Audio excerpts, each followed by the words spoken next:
Hey guys, Chad here with Extras Trail Cameras. In today's video, we're going to talk about something a lot of other companies haven't mentioned, and you've probably never heard someone speak on the specific topic, and that is trail camera maintenance. So when you're hearing this, you're probably thinking, what the heck do I need to do maintenance on my trail cameras for?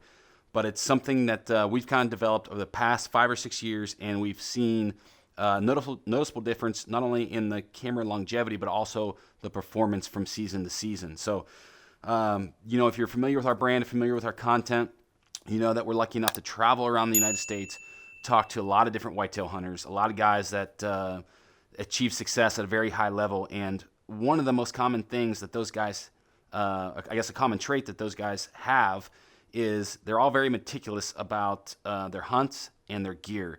And, as a blue-collared, normal whitetail hunter, as most of us are, we want to get the most out of our dollars.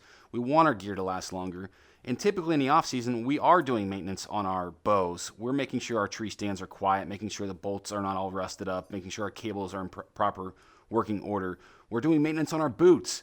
But when it comes to trail cameras, they often get kind of shoved to the side and it's an afterthought. So that's what we're going to tackle today. We're going to give you some tips, some techniques, and go over the process that we use at Exodus to get more out of our trail cameras. So before we get into the specifics, we gathered up some general household items, some things that you're going to need to get this stuff done. So first up, this is something that we use specifically here at Exodus when we have warranty or camera repair, anything like that. This is just electrical contact cleaner. We have some compressed air or keyboard cleaner. We have a pick. We have some Q-tips. We have a toothbrush, which typically we're using some kind of abrasive brushing tool, like a wire brush or whatnot, but for purpose of having something at home, toothbrush will suffice. We have some vinegar. We have some baking soda. We have some dielectric grease, and then we have a stick of door lubricant. We're going to use this for our seals. If you don't have access to this, some O-ring lubricant or diver mask lubricant can always work. So that's what you're going to need to get started. So the very first thing that you're going to want to do when you round your cameras up and get them back home is go through every single camera, make a log of what firmware is actually installed and operating on that camera. And then once you have that log built, you're going to want to go to the manufacturer's website and make sure that that firmware is the most recent update available. All trail camera manufacturers release new firmware periodically through the years, and it's very important that the cameras stay up to date with that most recent firmware to know that they're operating at the optimal or the most efficient way. There's a couple different reasons why people do firmware updates. It could be the DSP firmware or the logic coding inside the operating system needs adjusted, or there could be a hardware vendor, somebody that's making actually like the microcontrollers that are actually inside the camera have released a maintenance update, and then the trail camera manufacturer has to present that to the general public. So that's number one, make sure your camera's firmware is up to date. Okay, the next thing that we're going to touch base on is cleaning your housings. What you're going to need to get started is a warm, mild soapy water solution. You're going to need your can of keyboard cleaner, the compressed air, and your pick. If you don't have a pick at home, a toothpick, anything small to go into these penetrations or the housing penetrations will work. So the very first thing you're going to want to do is, if your camera has any type of housing penetrations, if you have a clamshell style camera that is folding open on a hinge, you probably do not have any exterior penetrations to clean. If you have any type of, if you have an Exodus camera, if you have some of the new Browning cameras, any camera that basically has a self-contained housing with some kind of door or hinged portion on the bottom, you'd likely have some penetrations where screws are going through these housings to actually keep the camera together. So the problem with these penetrations on the housings is it presents an opportunity for dirt to get packed down in there. Sometimes insects get down in there, lay eggs, build nests. So the very first thing you want to do is take your pick or your tool, toothpick, whatever you're using, and you're going to want to just clean out those penetrations. You want to make sure that you're breaking up any packed mud or dirt, anything in there. And you can kind of see here that this specific camera has some spider webs or cobwebs in there. So I'm just using that pick to go in there and break that stuff loose. And I'm actually going to take my keyboard cleaner and just spray these penetrations out. So you get the idea. The next thing that we're going to do is make sure that there's nothing abrasive or granular particles on the surface of the flash unit, the optical lens cover, and the Fresnel lens. So again, keyboard cleaner, simply just going to blow this stuff off. It might not actually hurt to do the back of the camera, remove any of the large debris, and then you are safe to use a paper towel, a washcloth, a rag, microcloth, anything with this soapy solution. And basically, all you want to do is just wipe the outer portion of the shell down. The cameras are not, trail cameras are not made to be submerged, so do not dunk them in water. You're not going to want to use large amounts of water. You want to keep the water away from any ports or penetrations that actually can subject the electronic components to moisture ingress. So keep your doors and keep your shells sealed up and tight. So you basically just wipe this down, not rocket science. Let that thing dry. If you want to take that another step, you can actually use some eyeglass cleaner or cleaner that is meant for like your phone screens, and actually wipe down that Fresnel lens, the optical lens, and that flash unit. So that's it. Get your housings clean. This isn't a giant deal, but really it does two things. One is it prevents, after you get these things stored, it prevents, I guess, any insect hatching or infestation that could occur after you get these things cleaned up and you store them for a couple months. And then secondly, if you ever go to resell your cameras, they simply look better. They look like they've been taken care of, and that appearance could be the difference between selling them on eBay or getting stuck with them. So keep these housings cleaned. So the next thing that we're going to talk about doing maintenance on are your battery trays, your battery connections, your terminals. If you're using a clam style shell camera, you're not going to be familiar with these types of removable battery trays, but it's going to be fixed inside that camera. But what you're going to need here is, we have a few different things. We do have the contact cleaner. We have some vinegar and baking soda water solution. We have some dielectric grease. We have our abrasive scrubbing tool, which is a toothbrush, and we have our pick. If you don't have a pick, you could probably use a little screwdriver in this section. If you're watching this video, you're probably at some point familiar with our content and had heard us talk about best practices with batteries and trail cameras. We highly recommend lithiums. We don't like to use alkalines for several reasons. And what we have here is actually one of our battery trays. This was sent in by a customer whose camera would not power on. And if you look closely, this tray has years of corrosion on these connections or on these battery terminals. So the blue and greenish tint that you see is caused from alkaline batteries. When they leak, they're going to leave that type of corrosion, but corrosion can also happen from moisture ingress. Typically that corrosion is going to be more of a rust type color. When you have battery acid on these devices, that corrosion is going to have that blue or greenish tint, and sometimes might even come across as powdery, like an oxidized substance. And that specific camera that was sent in, that battery damage not only damaged the tray, but also damaged some of the internal components. So you can see around this battery tray seal, there's a bunch of corrosion here, all through there. It's actually up into the housing, which ultimately got onto the switch and caused some failure. But this specific piece here is actually where the tray slides into, makes that connection, and you can even see on this plastic divider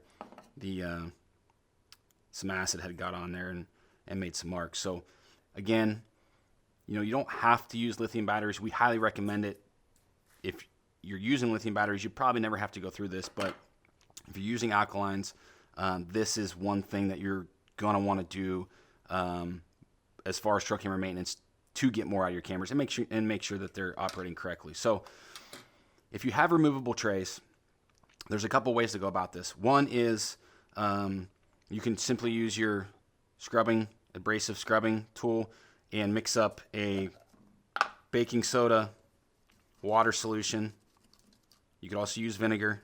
You can also use contact cleaner, but for demonstration, we're just going to go ahead and use this baking soda solution. You can actually physically take this scrubbing tool in that solution and scrub these terminals to get that corrosion off. That's one way to do it. If you have a clamshell style camera, this is probably how you're going to accomplish getting these things cleaned, is using that method. But if you have an Exodus camera with these removable battery trays, and some other companies might be the same, these connections are actually removable. So you could take your little screwdriver or your pick and actually, you can pop out these little terminals or connections, contacts. When you're taking these things out, I would advise that you take a picture of the orientation of what that battery tray looks like. So after you get these things out, you can actually put the tray back together and allow that device to work properly, whether those batteries are ran in parallel or in a series. So be sure to note the orientation, take a picture with your phone. But all you're gonna wanna do is, you could pop these things out of here, like so, and then go ahead and scrub them up in your hand. We'll get our solution back over here. Take these contacts, get them cleaned up. You can actually just dump them right in that solution, let them soak for a while. When you get them out of that solution, obviously you don't want to dry them off. That's when we start to use some contact cleaner. We'll use this contact cleaner to spray those contacts, making sure that there's all the moisture's off of it. There's no baking soda or any kind of film on those. And then we will take our dielectric grease or white lithium grease. We're going to use a Q-tip and a little bit of grease, and we're just going to go through these connections and just apply that somewhat liberally. So this is going to do two things. One is that dielectric grease is going to help prevent further corrosion, and it's also actually going to help the continuity of those contacts. So keep your battery trays clean. This is one of the big things that you can do to make your cameras last longer and work better. So the next and probably the last thing that we're going to mention about trail camera maintenance is protecting and maintaining your seals. There's not too much to this. All you're going to need is a little bit of lubricant. You can use O-ring lubricant. You can use aquatic lubricant that underwater divers use on their mask. What we have here is just it's a stick lubricant. It's easy. It's not messy. It's kind of like bow wax, but it's not really bow wax, bowstring wax, and just some simple Q-tips. So to get started, the first thing you're going to want to do is do a quick visual inspection. Make sure that all of your seals are properly seated. They are free of any damage like tears or punctures, anything that kind of looks out of the ordinary. So you're going to make sure you do that for the main seals and gaskets, and then also for the battery tray compartment, making sure that those are all in place and working properly. The next thing you're going to want to do is take a damp cloth, paper towel, wash rag, whatever you got, and just kind of wipe the dust off of those seals. You don't want to use an excess of water. You just want to make sure that that's free of any dirt, particles, so on and so forth, so that when you apply that lubricant, there's not a bunch of dirt built up on there. So give that a minute or two to actually dry. We're going to fast forward a little bit here and simply just take our lubricant. You can use a Q-tip if you want to use a Q-tip, but all we're going to do is just apply this right to that seal, like so. Take our Q-tip and just kind of take the excess off there. You just want to apply that liberally around those seals, also on the battery tray seal. And what this is going to do is keep those seals pliable so that they don't crack, they don't break. These things are stuck out in the field. 365, most of the time 365. They're subject to a lot of climate change, extreme temperatures, the freeze, the thaw, and depending on how those seals are designed, what kind of material they're made out of, it can cause havoc. So keeping these things maintained is definitely going to help you extend the life of your trail cameras. So to wrap all this up and tie things together, we got to talk about proper storage. Proper storage is like the keystone that holds all these maintenance tips and techniques kind of together. So a couple things with proper storage is, one, you never want to store your camera around other electronic devices that are powered on. When those, so no TVs, don't set it by a TV, don't set it near a laptop, no computers. When this device is around other electronic devices that are powered on, there's possibilities there of, I guess, like electromagnetic waves causing damage to the actual components. So to take that a step further, that obviously would mean no magnets. So keep them away from any magnet of any power to prevent damage to some of these internal components.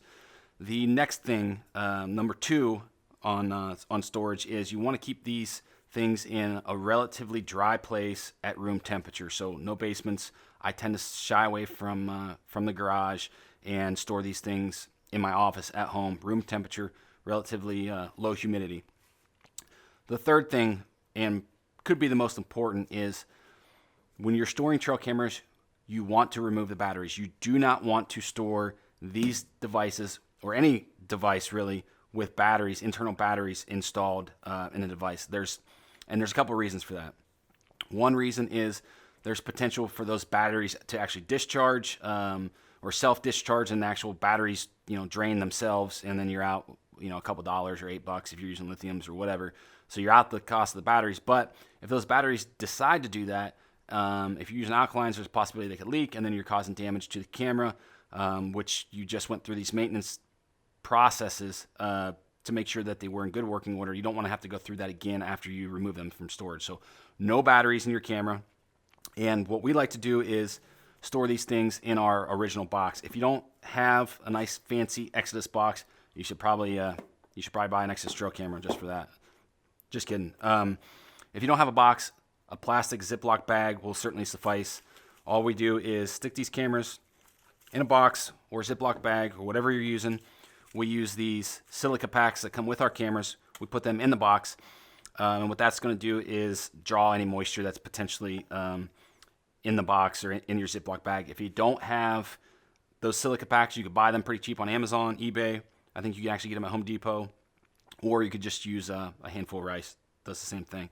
And then lastly, before we button this up, we are going to put in both SD cards that are married to this camera inside the box. So when we pull this camera out from storage, we have both SD cards, and it's very efficient. We're not looking for what card goes what camera. Everything's stored in one box. Close it up, pack it away. So here we are. Take those tips for what they're worth. That's what we do here at Exodus. All of our guys perform these routine tasks once a year. Typically that comes the end of February, beginning of March. This is a time where, it's pretty boring for trail cameras. We consider it kind of the trail camera lull. There's not a whole lot going on. We've already confirmed what deer have made it through the season, kind of what deer are still holding antlers, what deer have shed, and there's just this blah period between now and really May where trail cameras aren't doing you a whole lot of good. There's not a whole lot of critical data there that kind of, I guess, postseason surveys would be the only critical data that really can be gathered at this time as far as whitetails are concerned. So it presents an excellent opportunity to get these cameras rounded up, perform these routine maintenance tasks, and make sure that these things are running at an optimal level for the upcoming deer season. Guys, we hope these tips and strategies, I guess, techniques make sense. We hope that you guys deploy them and it helps you run your trail cameras. If you guys have a comment, leave it below, hit that thumbs up, and subscribe to our channel.